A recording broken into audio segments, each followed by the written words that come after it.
80 já é válido, meu. Também acho. Mauricião? Boa noite. Sou ex-atleta de futebol americano. Após lesão e depressão, engordei e cheguei a 158 quilos. Fiz bariátrica há 6 meses. Fui de 142, com 43% de BF, para 110 e 23% de BF. Tenho 1,76 m. Você conhece algum atleta bariátrico? É possível? Julião, você Mensagem entendendo... do Lucas Bock, tá? Grande Lucas. Entendendo tudo que acontece dentro da cirurgia de um bariátrico, que são várias, né? Tem vários tipos de cirurgia. Tem o anel e tem o corte, né? Mas todas elas visam reduzir o volume do sistema gastrointestinal. Sim. Enxergando isso, claro, a longo prazo, não a curto prazo, você consegue ver esse atleta como um atleta de fisiculturismo? Ele pode sim se tornar um atleta de fisiculturismo. Por quê? Porque o estômago tem uma capacidade elástica muito grande. Então, por mais que ele tenha amputado um pedaço do estômago dele ou amarrado, ele sim tem a capacidade de aumentar novamente esse estômago e conseguir administrar novamente quantidades de comida que são grandes e pode tornar-se até um obeso de novo se não comer direito. Você sabe que a estatística de cirurgia... Desculpa te cortar. Perdão. O paciente que faz uma cirurgia bariátrica e não toma cuidado adjunto, ou seja, o cara que não vai fazer exercício, o cara que não faz dieta, a taxa de reganho, Renato, em 2 anos chega a 85%. É o mais natural acontecer. 85%. Porque tratou a causa, mas não tratou o efeito. Não, exato. Se você perguntar para cirurgião bariátrico, ele fala, o lugar que a gente opera é errado. A gente opera estômago, a gente tinha que operar o cérebro. Exato. Mas a verdade... E assim, se você vê isso, tem blogs de pacientes bariátricos que eles ensinam o cara a engordar de novo. Que? É isso aí. Eles ensinam. Você sabe qual é o maior inimigo do cirurgião bariátrico? O amigo do operado. Na verdade, não. Vamos falar o alimento, para limitar. Qual que é o alimento que é o maior inimigo do cirurgião bariátrico? Refrigerante, Coca Zero. Não. Sorvete? Quase, mas não. Esse é um alimento bem popular porque ele dá chocolate. Menos... É chocolate, mas é um chocolate específico. Por quê? Nutella? Se eu contar, não é a Nutella, mas se eu contar aí fica fácil. Tem relação com o tamanho do chocolate. Bis. Não, menor. Brigadeiro. M&M? Exatamente. Caraca, velho. O M&M? Um saco de 300 gramas de M&M, cara, tem milhares de calorias. Tem. Fora o corante, que é altamente tóxico. E essa quantidade de caloria, ela faz com... E o sujeito, ele consegue, porque é pequenininho, ele consegue mastigar, engolir, e ele vai comendo devagar e aquilo vai descendo. Então ele consome a mesma coisa de caloria, só que com o estômago menor. É que assim, os tipos de cirurgia bariátrica que você tem algumas. Você tem as cirurgias de bypass, né? Escopinaro, capela. Você tem a cirurgia de redução do estômago, que é o sleeve, né? Ou gastrectomia vertical. Você tem a banda, que é como se fosse uma cirurgia de sleeve, né? Mas algumas cirurgias... Hoje, por exemplo, o sleeve, que era uma cirurgia que o pessoal fazia muito, porque era fácil. Você só cortava o fundo do gástrico e beleza, né? Eles viram que tem muita recidiva. Então, eles voltaram para o bypass. O bypass, ele tem uma coisa interessante, porque o que ele faz? Ele tira o estômago do lugar que ele tá normalmente inserido, né? E aí ele faz como se fosse uma passagem rápida direto para o intestino. E o local que ele... Vamos tentar simplificar isso. Ele gruda essa saída do estômago. Uma ligação direta. Isso, né? É um local que ele vai absorver menos ou mais. Então, por exemplo, você tem, sei lá, 30 centímetros de jejum. Quando o cara ele vai mais para frente, ele pula uma boa parte do jejum, o paciente absorve menos nutriente. Então, se é uma cirurgia que vai muito, o cara ele perde muito peso, o cirurgião consegue ir lá, reverter e voltar um pouquinho, ligar um pouquinho antes, né? Para que isso não tenha esse efeito. A gente chama essa cirurgia de cirurgia em Y de Roux, tá?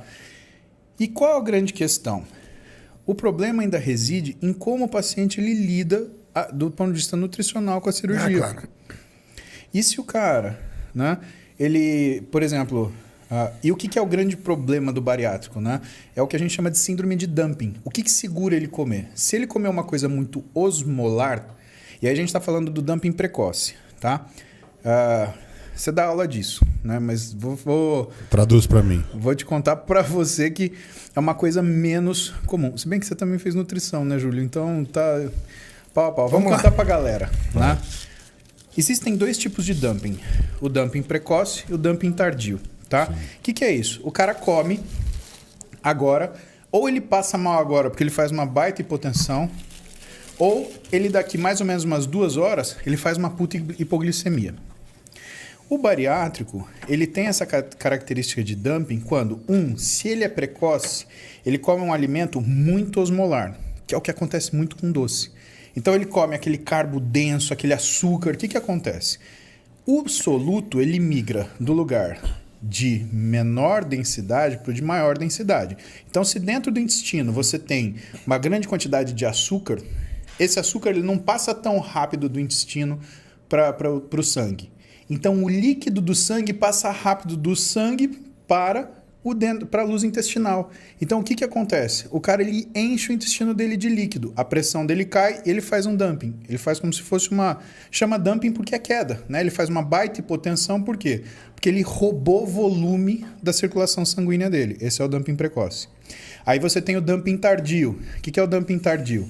O cara ele come um alimento açucarado, e aí ele tem um pico de insulina. Só que essa insulina ela não cai. E o alimento acabou. Por quê? Porque ele tem um volume restrito de alimento disponível. E quando o alimento acaba e a insulina está alta, o que acontece? Ele faz uma hipoglicemia severa.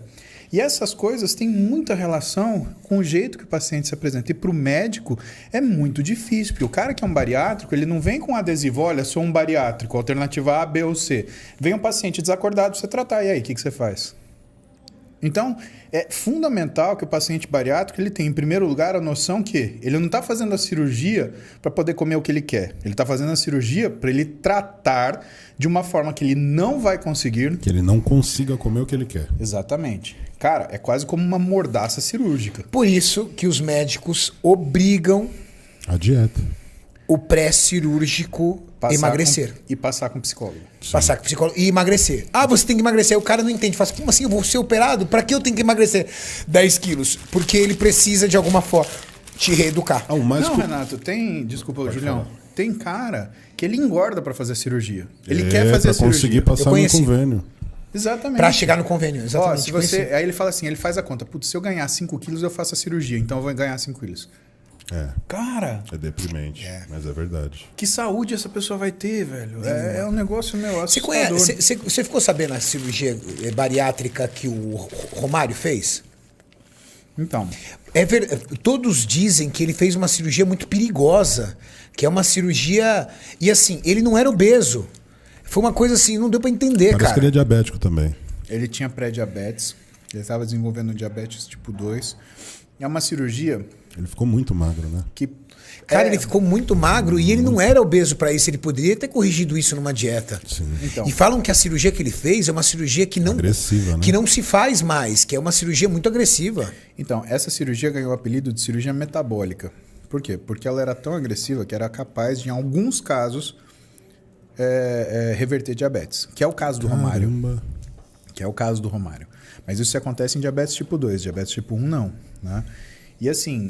Olha como ele ficou. Pega a segunda foto ali, Mauricião. Então, mas por quê? Né? Porque aí o que acontece? Ele troca a resistência periférica à insulina pela insulinopenia. Então você vê que ele nem músculo tem. Não, ele não tem músculo. Então, funciona é isso que O assustou. rosto ficou caído. Então, Ele perdeu toda a musculatura. Funciona quase como se fosse uma desnutrição proteico-calórica. Né? Por isso que é uma cirurgia perigosa. Só tem um médico no Brasil que tem muita habilidade de fazer isso, mas teve uma época que o CFM ele proibiu que essa cirurgia fosse eu ouvi realizada. falar disso, que de proibir mesmo. Eu, hein? Sob teorias de limitar a sua longevidade. Sim. Tá louco. Eu, há um tempo atrás,